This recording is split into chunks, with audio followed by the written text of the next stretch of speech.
এখনকার নিবেদন রাসলীলা। এটি গীত গোবিন্দমেরই আরেকটি অংশ বিশেষ। মূলত শ্রীকৃষ্ণ ও শ্রী রাধিকার প্রেম বিষয়কে কেন্দ্র করেই এই নৃত্যপদটি রচিত হয়েছে। শ্রীকৃষ্ণ কুঞ্জবনে তার প্রিয় সখীদের সঙ্গে রাসলীলায় মত্ত হয়ে উঠেছেন, আর ওদিকে দূরে শ্রী রাধিকা তার প্রিয় সখীদের সঙ্গে সেই দৃশ্য উপভোগ করছেন। কখনো বা তিনি খানিকটা আকুল কৃষ্ণ প্রেমে, আবার কখনো কিছুটা ঈর্ষান্বিত। এই নৃত্যপদটি প্রধানত দুটি ভাগে বিভক্ত হয়েছে।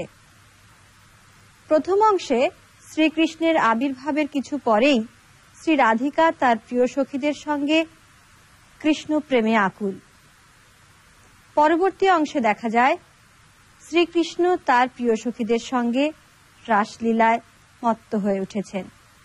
নৃত্যশিল্পী অদিতি বন্দ্যোপাধ্যায়ের পরিবেশনায় শ্রীকৃষ্ণ ও শ্রী রাধিকার একাধারে দুটি রূপই আমরা মূর্ত হতে দেখি।